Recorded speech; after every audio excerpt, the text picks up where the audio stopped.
Baik, selamat pagi, siang, sore, maupun malam untuk rekan-rekan sekalian dan juga Bapak Agung Harihewa selaku dosen pengampu.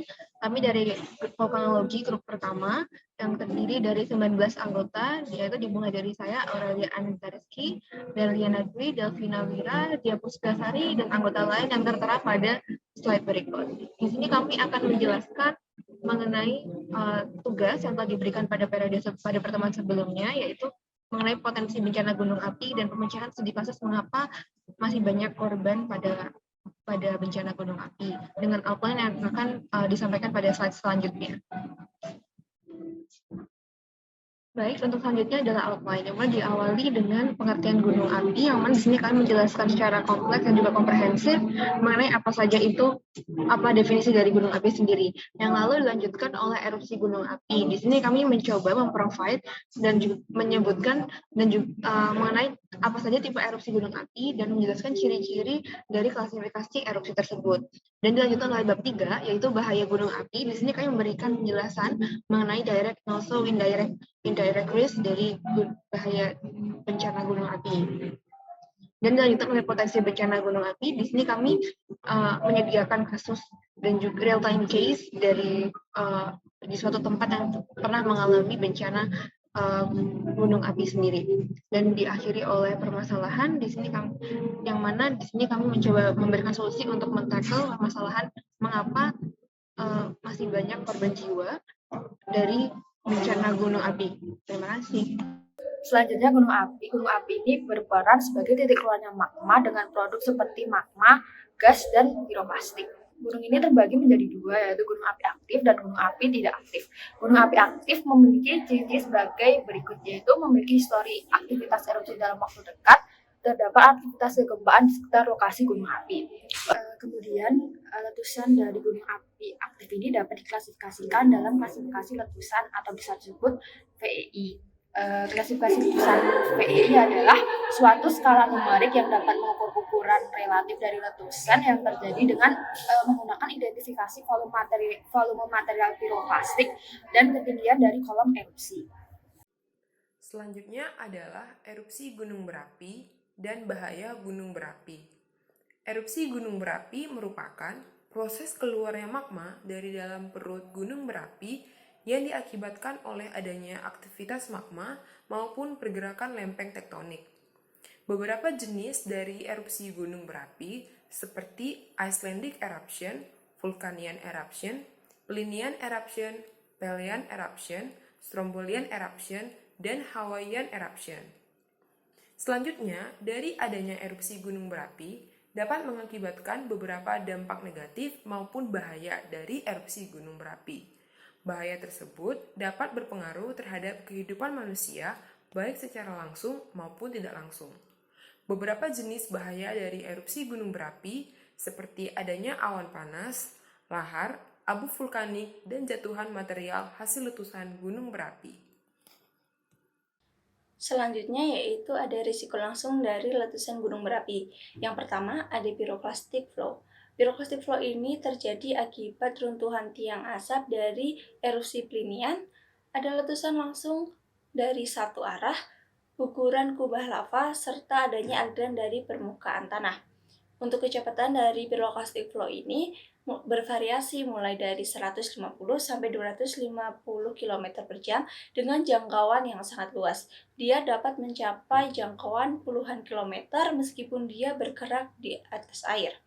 Kemudian untuk pyroclastic flow ini sangat dikontrol oleh gravitasi dan dia cenderung mengalir pada daerah yang rendah. Dan mobilitas pada pyroclastic flow ini sangat tinggi karena dia dipengaruhi oleh pelepasan gas dari magma atau lava dari udara yang terpanaskan di sekitar alirannya tersebut. Yang kedua yaitu gas vulkanik beracun. Ketika gunung api erupsi, maka akan menghasilkan beberapa gas vulkanik beracun seperti karbon monoksida, karbon dioksida, hidrogen sulfida, hidrogen cyanida, sulfur dioksida. Nah, jika konsentrasi gas beracun ini melebihi ambang batas, maka akan membahayakan nyawa makhluk hidup. Yang ketiga, adanya pyroclastic fall. Nah, ketika erupsi terjadi, maka akan terbentuk asap yang menjulang tinggi dari letusan tersebut.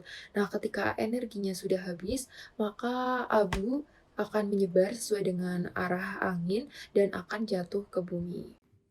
Yang keempat yaitu lahar letusan. Lahar merupakan lava yang mencapai permukaan bumi dan telah tercampur oleh air, lumpur, maupun batuan. Letusan lahar ini dapat terjadi pada gunung api yang memiliki danau kawah, di mana volume air dalam danau kawah yang sangat banyak akan menjadi ancaman langsung pada proses erupsi karena mengeluarkan lumpur yang panas. Yang kelima yaitu lelehan lava. Lava merupakan magma yang berhasil mencapai permukaan bumi, dan lava ini dapat dikeluarkan melalui proses erupsi gunung api. Lava ini bersifat sangat kental dan juga panas, yang bersifat merusak segala infrastruktur yang dilaluinya. Kecepatan aliran lava sangat tergantung pada kekentalan magmanya, di mana semakin rendah kekentalannya, maka jangkauan alirannya akan semakin jauh. Dan suhu lava saat terjadi erupsi berkisar antara 800 sampai 1200 derajat Celcius. Selanjutnya yaitu bahaya yang tidak langsung oleh letusan gunung api atau bahaya sekunder yang terjadi setelah atau saat gunung api aktif. Yang pertama yaitu banjir bandang. Banjir bandang ini terjadi akibat longsoran material vulkanik lama pada lereng gunung api karena jenuh air atau curah hujan yang cukup tinggi. Aliran lumpur di sini tidak begitu pekat seperti lahar, tapi tetap membahayakan bagi penduduk yang bekerja di sungai apabila tiba-tiba terjadi aliran lumpur. Kemudian yang kedua yaitu longsoran vulkanik. Longsoran vulkanik ini dapat terjadi akibat letusan gunung api, eksplosi uap air, alterasi batuan pada tubuh gunung api sehingga menjadi rapuh, atau terkena gempa bumi yang berintensitas kuat. Longsoran vulkanik ini jarang terjadi di gunung api secara umum, sehingga dalam peta kawasan rawan bencana tidak mencantumkan bahaya akibat longsoran vulkanik. Ya, selanjutnya adalah lahar hujan. Lahar hujan ini biasanya terjadi ketika endapan material lepas hasil dari erupsi gunung api yang biasanya diendapkan pada puncak atau lereng gunung api tersebut terangkut oleh hujan atau air di permukaan. Nah, aliran lahar ini sendiri merupakan aliran lumpur yang sangat pekat sehingga dapat mengangkut material berbagai ukuran yang dilaluinya. Lahar hujan ini juga dapat merusak infrastruktur dan ubah topografi sungai yang dilalui. Selanjutnya adalah contoh peristiwa bahaya erupsi gunung berapi, yaitu extinction mass atau kepunahan massal pada zaman Ordovician Silurian sekitar 444 juta tahun yang lalu. Ilmuwan memperkirakan bahwa pada zaman ini terjadi kepunahan massal yang menyebabkan hampir musnahnya 85% dari organisme yang ada di bumi. Hal ini dikarenakan adanya letusan vulkanik secara masif yang menyebabkan adanya volcanofertilization di laut. Kemudian diketahui juga pada zaman ini sekitar solar output kurang dari 4%, kemudian CO2 level sekitar 1000 sampai 2300 ppm, kemudian terjadinya penurunan biodiversitas organisme akibat kepunahan massal yang terjadi. Oke, di sini saya akan membacakan slide mengenai potensi dari bencana erupsi gunung berapi ini. Yang pertama, pastinya akan terjadi mass extinction. Yang ini diakibatkan karena aktivitas dari vulkanisme ini sendiri yang cenderung intensif. Selanjutnya, potensi berupa tingginya jumlah manusia yang terdampak karena dalam rentang waktu sekitar 1998 hingga 2017 sudah tercatat sekitar 6,22 juta orang yang terdampak. Selanjutnya potensi berupa produk hasil bencana erupsi seperti abu panas, aliran lava, emisi gas, dan juga endapan piroklastik, di mana produk-produk ini juga bisa memicu pemanasan global, salah satunya dari emisi gas. Selanjutnya juga potensi berupa bencana sambungan nih setelah letusan gunung berapi, berupa ada kebakaran, banjir, ataupun tanah longsor. Dan yang terakhir, memicu perubahan iklim dalam jangka periode yang lebih lama. Selanjutnya akan dibacakan oleh teman saya. Lalu di sini ada grafik yang diambil dari data korban jiwa letusan gunung api di masa lampau, yaitu pada tahun 1600 hingga 1982, dengan kematian tertinggi dimulai dari Indonesia, disusul oleh Kepulauan Karibia, Jepang, Islandia, dan Amerika Utara. Sehingga dapat diartikan bahwa potensi dan bahaya letusan gunung api ini dampaknya sangat besar dan luas. Terlebih lagi pada zaman dahulu, di mana ilmu dan pengetahuan akan bahaya letusan gunung api ini masih terbilang minim dibandingkan dengan zaman saat ini. Meninjau pada fakta bahwa bencana ini memiliki dampak besar, baik jangka pendek sampai jangka panjang, maka saat ini telah terdapat metode mitigasi untuk mengurangi dampak dari bencana gunung berapi. Salah satu metode yang dikembangkan adalah real-time monitoring pada gunung berapi melalui sistem National Volcanology Early Warning System oleh USGS. VHP umumnya terdiri dari beberapa aspek monitoring seperti seismik, ground deformation, gas monitoring, dan metode lain seperti remote sensing dan acoustic emission. Seismic monitoring memberikan real-time data dan korelasi yang telah dibentuk dari pergerakan magma, fenomena erupsi, serta getaran seismik. Sebelum terjadinya erupsi, magma yang berada di atas akan memiliki tendensi untuk mendorong batuan di atasnya, sehingga akan mengganggu distribusi tekanan dan pure fluid pressure, dan berdampak pada terjadinya fracturing dan gempa bumi dengan skala yang minor. Gempa bumi tersebutlah yang akan menjadi tanda kemungkinan terjadinya erupsi. Selanjutnya akan dijelaskan oleh teman saya. Baiklah, selanjutnya saya akan menjelaskan mengenai penyebab apa saja yang menyebabkan masih adanya korban jiwa saat peristiwa gunung meletus. Penyebab yang pertama adalah kurangnya edukasi kepada masyarakat di wilayah rawan bencana. Beberapa masyarakat yang terdampak peristiwa gunung meletus menyebutkan bahwa sistem evakuasi yang berlangsung saat peristiwa gunung meletus atau pasca peristiwa gunung meletus itu berfungsi dengan kurang baik. Contohnya adalah titik kumpul evakuasi yang masih dilewati kepulan awan tebal, yang seharusnya itu jalur evakuasi dan titik kumpulnya itu bisa lebih aman dari kepulan awan tebal. Maka dari itu, menurut kelompok kami sangat diperlukan edukasi kepada masyarakat tentang peringatan dini dan proses dalam menghadapi atau menjalani proses evakuasi, terutama dalam peristiwa gunung meletus ini. Peringatan ini dapat dilihat melalui cara modern seperti mengamati kegempaan, perubahan temperatur, kemudian deformasi, volume gas, dan lain-lain sebagainya. Atau dapat juga memberikan pengetahuan dasar kepada masyarakat sekitar di wilayah rawan bencana gunung meletus dengan cara yang konvensional atau dengan melihat peristiwa-peristiwa alam seperti merasakan gempa, perilaku hewan yang berubah, atau mata air pengering, dan lain-lain sebagainya. Penyebab masih adanya korban jiwa dalam bencana gunung meletus yang kedua adalah kurangnya koordinasi antar instansi terkait maupun dengan masyarakat setempat. Hal ini juga diatur dalam Undang-Undang Penanggulangan Bencana Pasal 3 Ayat 2 huruf C yang menyatakan bahwa prinsip penanggulangan bencana adalah koordinasi dan keterpaduan. Pada kenyataannya masih sering kita jumpai kurangnya koordinasi antar instansi maupun dengan masyarakat pada saat mitigasi, sehingga mitigasi tidak optimal bahkan dapat menimbulkan kebingungan dalam masyarakat yang pada akhirnya akan berbahaya bagi masyarakat itu sendiri. Oleh karena itu, diperlukan adanya koordinasi yang baik antar instansi dengan masyarakat sehingga akan terbentuk jaringan yang terintegrita yang akan memperlancar pelaksanaan mitigasi. Penyebab masih adanya korban jiwa saat gunung meletus yang ketiga adalah lemahnya ketahanan material bangunan terhadap proses vulkanisme. Property damage merupakan kerusakan sekunder dari bencana gunung berapi.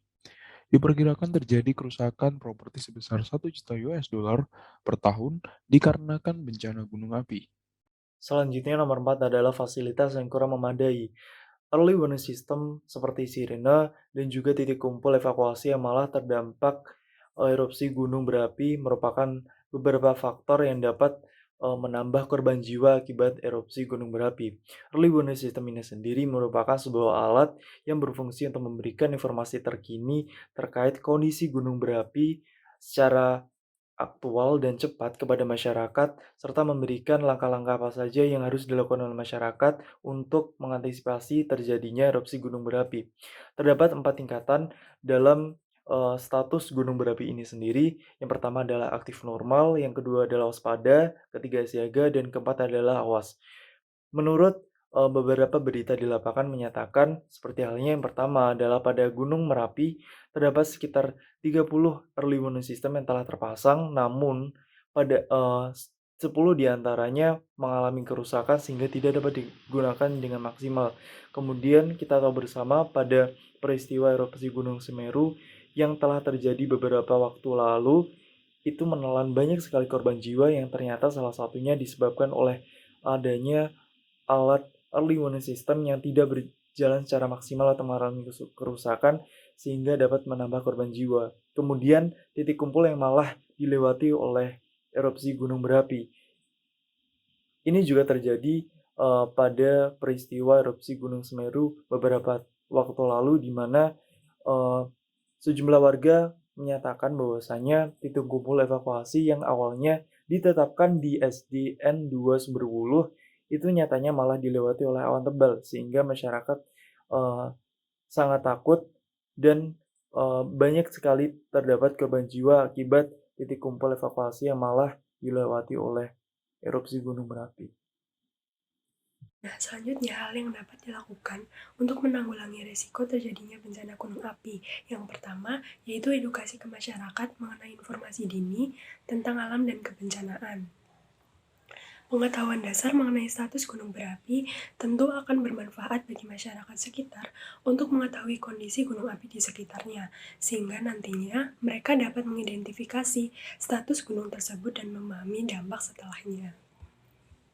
Untuk yang kedua, informasi mengenai aktivitas gunung api dapat didekatkan ke masyarakat, sehingga masyarakat lebih peka terhadap kemungkinan bencana vulkanik. Cara yang dapat dilakukan yaitu dengan cara salah satunya berdiskusi langsung dengan masyarakat atau melalui media penyiaran. Untuk media penyiaran menjadi salah satu bagian dari mata rantai sistem penanggulangan bencana di Indonesia. Karena di tengah wilayah Indonesia yang memiliki banyak potensi bencana, tentunya menjadi antisipasi dan penanggulangan risiko bencana tidak akan dapat dicapai tanpa dilakukannya edukasi ke masyarakat, agar masyarakat memiliki kesadaran dan kesiapsiagaan bencana. Selanjutnya, hal yang dapat dilakukan adalah tata ruang lebih bisa disiapkan untuk kemungkinan evakuasi apabila terjadi bencana. Mitigasi bencana alam dapat dibagi menjadi dua, yaitu mitigasi struktural dan mitigasi non-struktural. Penataan ruang sebagaimana diamanahkan dalam Undang-Undang Nomor 26 Tahun 2007 tentang penataan ruang dan juga Undang-Undang Nomor 24 Tahun 2007 tentang penanggulangan bencana, tata ruang merupakan elemen penting dalam mitigasi bencana yang bersifat non-struktural. Selanjutnya adalah sistem evakuasi dapat lebih ditingkatkan. Sistem evakuasi tersebut mencakup yang pertama adalah kapasitas sistem peringatan dini dengan analisis GIS, yang kedua ada kapasitas titik kumpul, yang ketiga kapasitas jalur evakuasi, yang keempat ada kapasitas rute evakuasi, dan yang terakhir adalah kapasitas komunikasi. Dan hal terakhir yang dapat dilakukan adalah menyiapkan alat transportasi massal untuk membantu proses evakuasi. Sekian dari kelompok kami, terima kasih.